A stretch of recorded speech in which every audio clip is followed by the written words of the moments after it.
नमस्ते प्रिय विद्यार्थियों। सहलग्नता हमारे मेंडल के नियमों के अपवाद चल रहे थे और मेंडल के नियमों के अपवादों में अब हम जिस अपवाद की बात कर रहे हैं वह है सहलग्नता। ये जो सहलग्नता है, लिंकेज है, सहलग्नता का मतलब हो जाता है कुछ गुण जो दो अलग अलग गुण होते हैं, दो अलग अलग विपर्यासी गुण एक साथ अगली पीढ़ी में संचरित होना, अलग अलग जोड़े के गुणों का, अलग अलग प्रकार के गुणों का एक साथ पीढ़ी दर पीढ़ी संचरित होना, वो कहलाता है सहलग्नता। सहलग्नता सीधा सीधा स्वतंत्र अपव्यूहन के नियम का अपवाद है। सहलग्नता की व्याख्या बहुत सारे वैज्ञानिकों ने की है, जैसे कि टी.एच. मॉर्गन ने भी इसकी व्याख्या की है ड्रोसोफिला में, और बेटसन और उनके जो साथी वैज्ञानिक थे सैंडर्स और पनेट, उन्होंने इसकी सहलग्नता की व्याख्या की है जो है एक तरह से लेथायरस ओडोरेंटस या मीठी मटर में। तो क्या होती है सहलग्नता, किस प्रकार से उन्होंने इसकी खोज की थी, उसके बारे में हम बात कर लेते हैं। देखिए, सहलग्नता का जो सर्वप्रथम व्याख्या है वो की है बेटसन, पुनेट और तीसरे एक वैज्ञानिक थे सैंडर्स। इन तीन वैज्ञानिकों ने, बेटसन, पनेट और सैंडर्स, इन्होंने इसकी व्याख्या की थी। जिस पौधे में इसकी खोज की गई थी वो पौधा था लेथायरस ओडोरेंटस।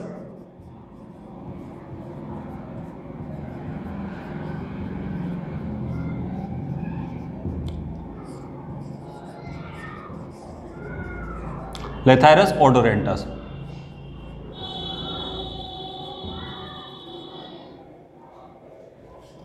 तो लेथायरस ओडोरेंटस में इसकी खोज की गई थी।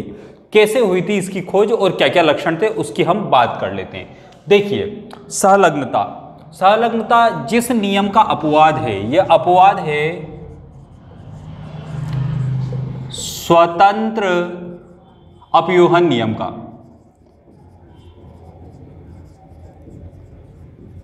या इसे कहते हैं लॉ ऑफ एक तरीके से इंडिपेंडेंट असॉर्टमेंट।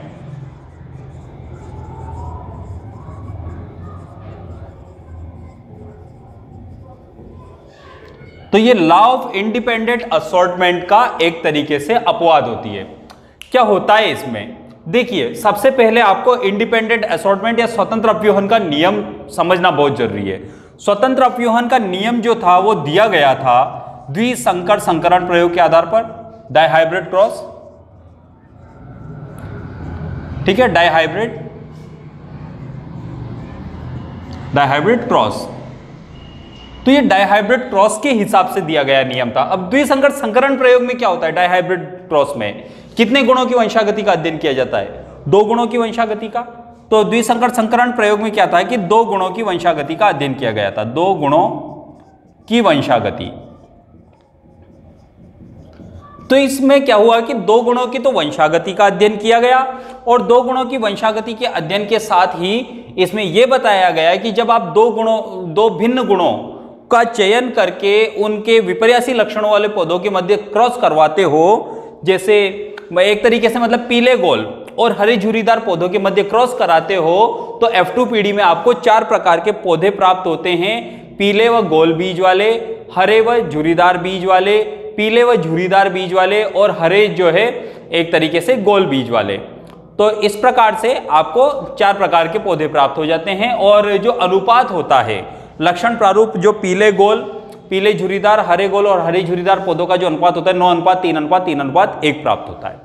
यहां पर जो टेस्ट क्रॉस होता है, टेस्ट क्रॉस में हर पौधे का जो अनुपात होता है, जैसे मान लीजिए आप F1 पीढ़ी में, जैसे मैं आपको बात पूरी समझाता हूं। चलिए देखिए, 2 गुणों की वंशागति है, पीले गोल पौधे हैं, हम अभी इसी की बात करें द्विसंकर संकरण की और इसके टेस्ट क्रॉस की। देखिए, 2 गुणों की वंशागति करनी है, YYRR, ये पौधे हैं पीले गोल बीज वाले, क्रॉस करवाया जाएगा, ये स्मॉल RR, हरे और झुर्रीदार पौधों के साथ क्रॉस कराया जाएगा, हरे झुर्रीदार बीज वाले पौधों के साथ, ठीक है, ग्रीन एंड रिंकल्ड सीड्स वाले प्लांट्स के साथ में। तो यहां पर जो F1 जनरेशन प्राप्त होगी, F1 जनरेशन F1 जनरेशन जो होगी वो R स्मॉल r एक तरीके से, sorry, capital Y small y R small r, ये पीले गोल या येलो एंड राउंड सीड्स वाली और हेट्रोजाइगस यानी विषम युग्मजी प्राप्त होगी। तो ये विषम युग्मजी पीले गोल वाली संतति आपको F1 जनरेशन में देखने को मिल जाती है। यहां तक तो बात हुई सामान्य, क्या करे गर्मी बहुत है भैया, ठीक है ना, दुख पाकर तो पढ़ाया नहीं जा सकता ना। चलिए, विषम युग्मजी पीले गोल बीज वाली संतति प्राप्त हो गई। किसमें प्राप्त हुई? F1 जनरेशन में। अब यहां से थोड़ा सा आपको इसको समझने की जरूरत है। चलिए मैं अब इसका टेस्ट क्रॉस करता हूं। करें टेस्ट क्रॉस। टेस्ट क्रॉस करने के बाद क्या कंडीशन आती है जरा उस पर जोर दीजिए, ठीक है। तो मेंडल का जो सामान्य टेस्ट क्रॉस होता है, अब हम करेंगे test cross, TEST, test cross, CROSS। और टेस्ट क्रॉस किसके साथ होता है? F1 जनरेशन की संतति और अप्रभावी जनक के साथ में, ये जो है रिसेसिव पेरेंट्स के साथ में। अप्रभावी का मीन्स इंग्लिश में रिसेसिव कहते हैं। तो इसके और इसके मध्य हुआ क्रॉस, ठीक है, क्रॉस हुआ। तो देखिए यहां पर आपको एक बात समझने की जरूरत है कि इनसे एक ही टाइप का युग्मक बनेगा, Y और स्मॉल y और स्मॉल r, ठीक। और यहां पर इनसे कुछ 4 प्रकार के युग्मक बनेंगे। कौन कौन से बनेंगे? देखिए, capital Y capital R first युग्मक इस प्रकार का बनेगा। Capital Y small r second ये इस टाइप का बनेगा। स्मॉल y कैपिटल R एक युग्मक ऐसा बनेगा, क्योंकि 4 प्रकार के युग्मक, इसमें क्या है सभी प्रकार के जीन मौजूद हैं, तो इनमें 4 प्रकार के कॉम्बिनेशन अभी बन सकते हैं। तो इसमें क्या है 4 प्रकार के जीन्स बन सकते हैं या 4 प्रकार के युग्मक बन सकते हैं। वहाँ पर तो एक ही प्रकार का युग्मक बनेगा, ठीक है, YR। और एक बनेगा स्मॉल y स्मॉल r, ठीक। ये हुए युग्मक। वापस समझ लीजिए एक बार कि पीले गोल हरे झुर्रीदार पौधों के मध्य संकरण कराया गया था। द्विसंकर संकरण की मैं बात कर रहा हूं। अभी हम संलग्नता पर तो गए ही नहीं है। तो यहाँ पर क्या हुआ कि द्विसंकर संकरण प्रयोग में 2 गुणों की वंशागति का अध्ययन किया जाता है। पीले गोल बीज वाले पौधे हरे झुर्रीदार बीज वाले पौधे के मध्य संकरण कराया था। F1 पीढ़ी में आपको जो है विषम युग्मजी पीले गोल बीज वाले पौधे प्राप्त हो गए थे। अब इनमें क्या हुआ कि यहाँ पर जो F1 जनरेशन के जो पीले गोल बीज वाले पौधे थे, इनके मध्य करवा दिया टेस्ट क्रॉस। टेस्ट क्रॉस में क्या होता है कि F1 पीढ़ी की जो संतति होती है उसका क्रॉस करा दिया जाता है अप्रभावी जनक के साथ, ठीक है। F1 पीढ़ी के अप्रभावी जनक के साथ रिसेसिव एक तरीके से पेरेंट्स के साथ में इसका क्रॉस करवा दिया जाता है। इसमें टेस्ट क्रॉस क्यों कराया जाता है? तो देखिए जो जीनोटाइप होता है, जो F1 जनरेशन में जो जीनोटाइप होता है उसको जीनोटाइप को पता लगाने के लिए किया जाता है कि भाई जो है वो pure yellow and round pure है, ये मतलब होमोजाइगस है जनरेशन की हेट्रोजाइगस है। तो होमोजाइगस और हेट्रोजाइगस समयुग्मजी या विषम युग्मजी कैसी जनरेशन होगी, इसका जीनोटाइप क्या होगा, उसे पता लगाने के लिए जो है F1 जनरेशन की संतति का क्रॉस कराया जाता है पेरेंट के साथ में, वो भी अप्रभावी के साथ में। प्रभावी के साथ तो कुछ भी प्रभाव नहीं पड़ेगा। तो भैया क्या हुआ, देखिए इसमें एक ही प्रकार का युग्मक बना, इसमें बने 4 प्रकार के। 4 प्रकार के बने तो संततियां भी 4 प्रकार की हो गई, ठीक है। अब देखिए इसने इसे क्रॉस किया, ठीक। तो कैपिटल Y कैपिटल R आए हाय कैसा बना, ओहो अच्छा, capital Y small y capital R और स्मॉल r, वाह भाई। तो जिसमें बड़ा Y हो वो पीला, जिसमें बड़ा R हो वो गोल। तो एक बच्चा तो आया इनका पीला गोल। चलिए ये कर रहे हैं संयोग, यहाँ से क्या बना, इधर से कैपिटल Y स्मॉल r। चलिए Y कैपिटल Y का मतलब पीला, और यहाँ पर स्मॉल r का मतलब हो गया झुर्रीदार, पीला झुर्रीदार। यहां पर देखिए ये capital Y, small Y, sorry small Y, दोनों स्मॉल वाई, अच्छा, दोनों small Y, capital R, small R. अरे भैया क्या हो गया, पीला चला गया तो कैसा हो गया, हरा, स्मॉल वाई की वजह से हरा और कैपिटल आर की वजह से गोल, तो हरा गोल पौधा भी प्राप्त हो गया। और ये इससे संयोग करेगा तो यहाँ पर एक पौधा हमें मिल रहा है small Y, small Y, small R, small, हरा झुर्रीदार पौधा। क्या रिजल्ट निकल कर आया, तो देखिए रिजल्ट बड़ा ही सिंपल निकल कर आया कि जो डाइहाइब्रिड क्रॉस होता है मेंडल का, द्विसंकर संकरण प्रयोग में जो टेस्ट क्रॉस करवाया जाता है उसमें चारों प्रकार के पौधे आपको प्राप्त हो जाते हैं। पीले गोल बीज वाले, पीले झुर्रीदार बीज वाले, हरे गोल बीज वाले, हरे झुर्रीदार बीज वाले। और इनका जो फिनोटाइपिक रेशियो होता है, लक्षण प्रारूप अनुपात होता है सभी पौधे, क्योंकि यहाँ पर क्या है, ये जो अपवाद है ये नहीं दिख रहा, गुणों की वंशागति स्वतंत्र रूप से हो रही है, स्वतंत्र अपव्यूहन के नियम दिया जा रहा है। तो यहाँ पर जब गुण स्वतंत्र अपव्यूहन का नियम दर्शाते हैं तो ऐसे गुण दर्शाने वाले पौधों में जो टेस्ट क्रॉस में जो रेशियो हमें मिलता है, डाइहाइब्रिड क्रॉस में जो चारों प्रकार के पौधों का हमें जो अनुपात मिलता है वह मिलता है 1:1:1:1:1, यानी सभी पौधे हमें बराबर, ठीक है, बराबर संख्या में प्राप्त होते हैं। सभी गुणों वाले पौधे, चारों गुणों वाले पौधे हमें बराबर संख्या में प्राप्त होते हैं। तो F1 जनरेशन का टेस्ट क्रॉस करवाने पर, डाइहाइब्रिड क्रॉस में F1 जनरेशन का टेस्ट क्रॉस कराने पर मेंडलीय अनुपात 1:1:1:1 प्राप्त होता है। कब? जब स्वतंत्र अपव्यूहन होता है। इसे आप दिमाग में रखें, ठीक है। अब हम सहलग्नता की, चलिए अब हम आ गए हैं सहलग्नता पर। अब सहलग्नता पर क्या हुआ, तो देखिए 3 वैज्ञानिक थे, बैटसन, पुनेट और सैंडर्स। तो ये 3 वैज्ञानिक थे, इन्होंने भी वही प्रयोग किया, कौन सा, द्विसंकर संकरण, 2 गुणों वाला प्रयोग किया। और इस बार इन्होंने जो अपना प्रयोग था वो किया मीठी मटर पर, लेथाइरस ओडोरेंटस पर। लेथाइरस ओडोरेंटस के इन्होंने 2 लक्षण चुने।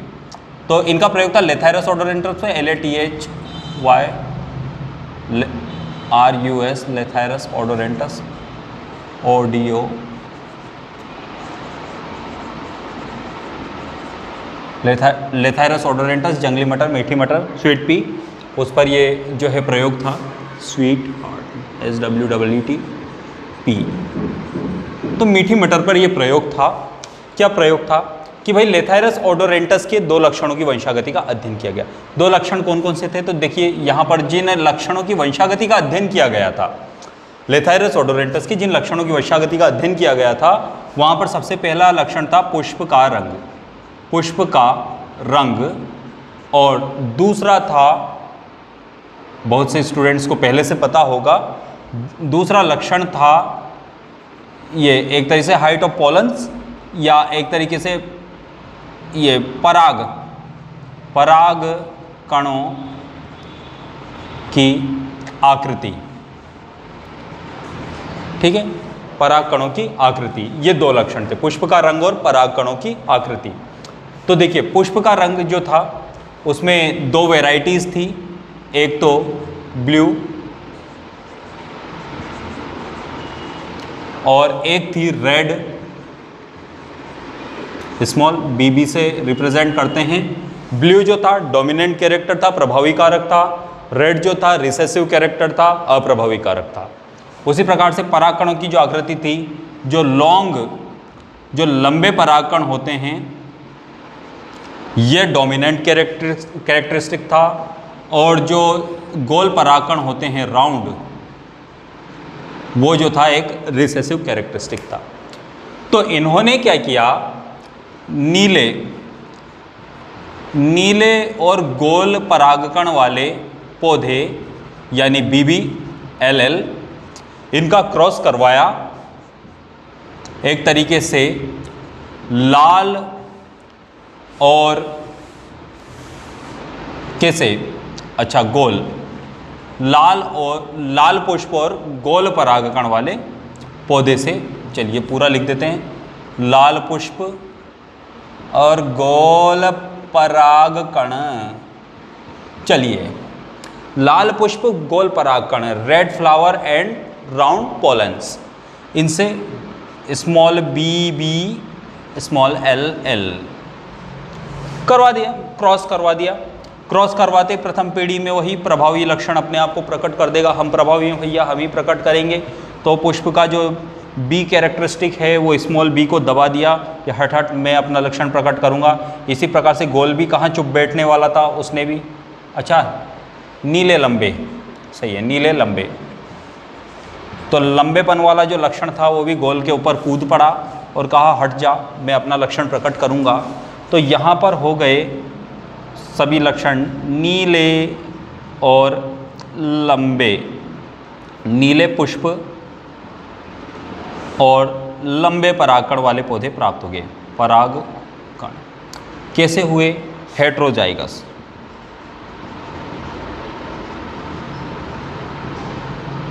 तो ये हेट्रोजाइगस या विषम युग्मजी नीले लंबे परागकण वाले पुष्प प्राप्त हो गए।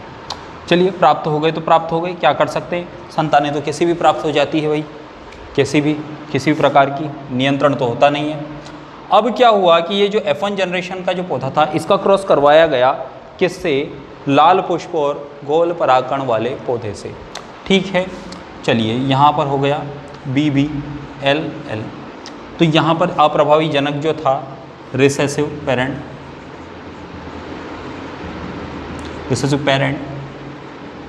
तो रिसेसिव पेरेंट के साथ इसका क्रॉस करवा दिया गया। वही वाली बात हो गई। यहाँ पर अगर अपन गैमेट्स की बात करें, युग्मक की बात करें, तो देखिए कैसे क्रॉस हो रहा है। युग्मक की बात करते हैं पहले, गैमेट्स की, GAMETS। गैमेट्स की बात करते हैं, थोड़ा ऊपर बना लेता हूँ मैं, गैमेट्स GAMETS। गैमेट्स की बात करें तो यहाँ पर 4 प्रकार के गैमेट प्राप्त हुए। BL, बड़ा B बड़ा L, एक गैमेट ये वाला, एक गैमेट एक तरीके से स्मॉल b कैपिटल L, एक गैमेट अपन को मिला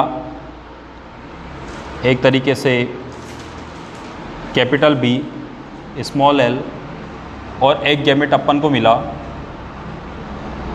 एक मिनट रुकिए, कैपिटल B स्मॉल l, एक गैमेट अपन को मिला स्मॉल b कैपिटल L, और एक गैमेट अपन को मिला स्मॉल b स्मॉल l वाला। यहाँ पर एक ही टाइप का गैमेट था जो हमें रिसेसिव पेरेंट या अप्रभावी जनक से मिल रहा था, small b small l। Cross हुआ इसका इनसे, तो ये यदि प्रथम को क्रॉस करता है तो यहाँ पर मिलता है 4 प्रकार की संतानें प्राप्त हुई थी। मैं इधर बना देता हूँ।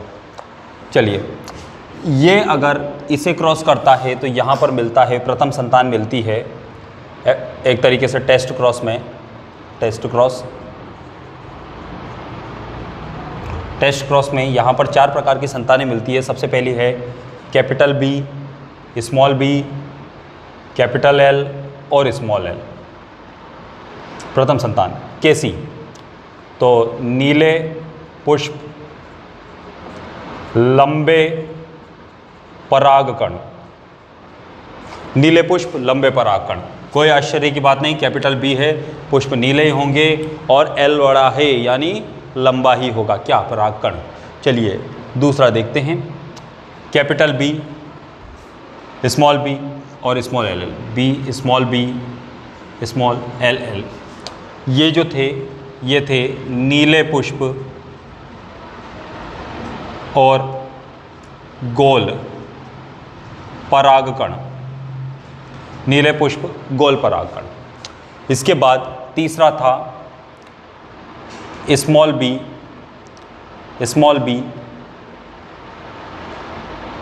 कैपिटल L स्मॉल l, ये थे लाल पुष्प लंबे परागकण। लाल पुष्प हो गए और परागकण कैसे हो गए? लंबे, क्योंकि बड़ा एल आ रहा है। और लास्ट था B, sorry small B, small B, small L, ये हो गया एक तरीके से लाल पुष्प गोल परागकण। अब जैसा कि इनकी आपेक्षिक अनुपात था, मेंडल का अगर हम अनुपात देखें तो द्विसंकर संकरण प्रयोग में जो परीक्षण संकरण का जो मेंडल का अनुपात था वो अनुपात था 1 1 1 और 1, और परीक्षण संकरण में यही आना चाहिए।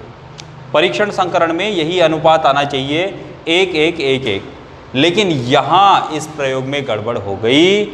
इस प्रयोग में जो इनका अनुपात आया था वो था 7:1:1:7। यहाँ ये गड़बड़ हो गई। क्या गड़बड़ हो गई कि जो जनकीय संयोजन थे, जनकीय संयोजन कौन से? नीले पुष्प लंबे परागकण और लाल पुष्प और गोल परागकण।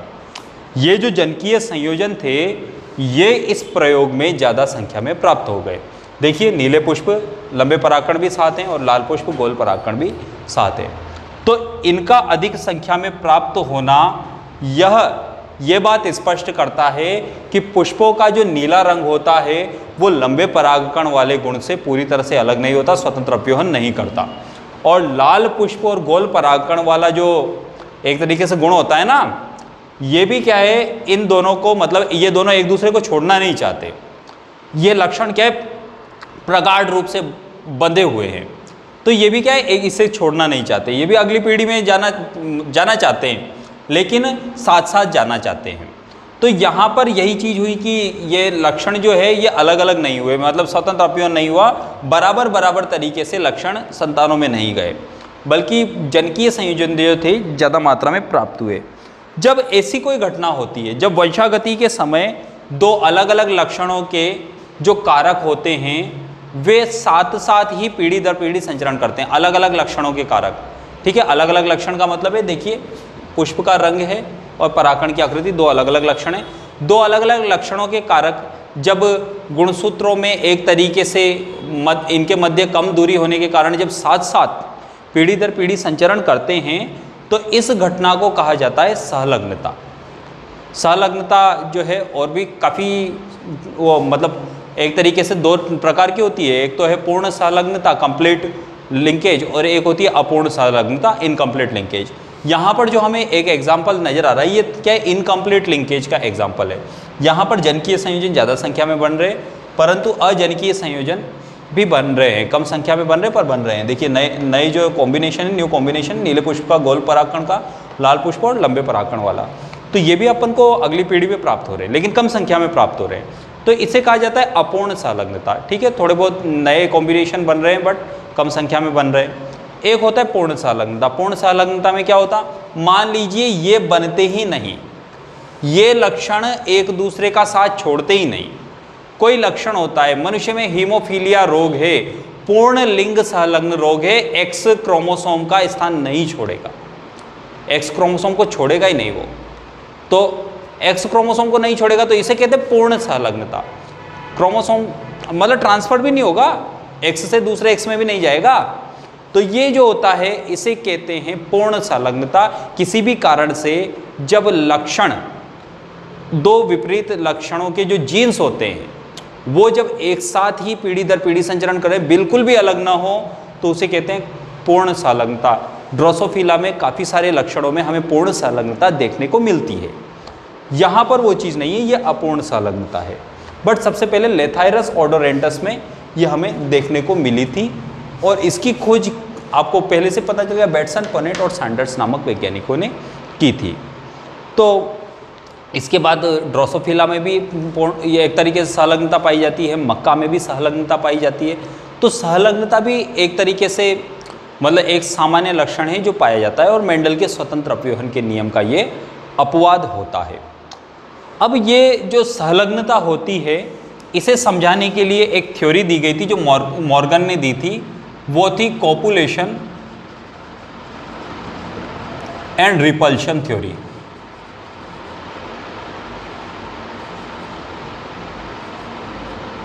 कॉपुलेशन और रिपल्शन थ्योरी, कॉपुलेशन और रिपल्शन थ्योरी ये क्या होती है? तो देखिए बहुत ही सामान्य सी थ्योरी है, ऐसे कोई बात नहीं है। कॉपुलेशन का मतलब होता है जब जीन्स के मध्य जगह कम होती है, गुणसूत्र में जब जीन्स बहुत ही पास पास हो जाते हैं तो वे साथ साथ पीढ़ी दर पीढ़ी संचरण करते हैं, इसे कॉपुलेशन कहा जाता है। और जब गुणसूत्र पर जीन्स क्या रैखिक क्रम में लगे रहते हैं, ये इस टाइप से गुणसूत्र होता है और जीन्स को क्या यूँ रैखिक क्रम में लगा हुआ माना जाता है। लक्षणों को प्रकट करने वाले कारण जीन्स, वो पहनने वाली जीन्स नहीं भैया। तो ये जो जीन्स होते हैं रैखिक क्रम में लगे रहेंगे, तो अब ये रैखिक क्रम में लगे रहते हैं और इनके मध्य जब दूरी ज़्यादा होती है तो उस समय ये क्या है, एक दूसरे से अलग होकर पीढ़ी दर पीढ़ी संचरण करते हैं। तो इसे कहा जाता है रिपल्शन, प्रतिकर्षण। भाई दूर हो तो दूर ही रहो, क्यों पास आना भैया, ठीक है। तो जब दूर दूर होते हैं तो ये साथ साथ संचरण नहीं करते, एक दूसरे से बिछड़ जाते हैं, और दूर वालों का बिछड़ना ऐसा कोई गम भी नहीं देता खास, तो ठीक है। तो ये जो है इसे कहा जाता है रिपल्शन। और कॉपुलेशन में तो जब पास होते हैं तो एक तरीके से जीन्स जो है, जो विपरीत अलग अलग लक्षणों के जो जीन्स होते हैं वो पास पास होते हैं, पीढ़ी दर पीढ़ी साथ साथ संचरण करते हैं, उसे कहा जाता है रिपल्शन। तो ये कॉपुलेशन और रिपल्शन एक थ्योरी है जो कि हमें संलग्नता को समझने में मदद देती है, मॉर्गन के द्वारा दी गई थी। ठीक है, आज का वीडियो यही समाप्त करते हैं। आप दोबारा वीडियो देखेंगे, आपको पूरा समझ में आ जाएगा। इस वीडियो के अकॉर्डिंग आप अपने नोट्स भी बना सकते हैं। Thank you. मैं हूँ केशव शर्मा।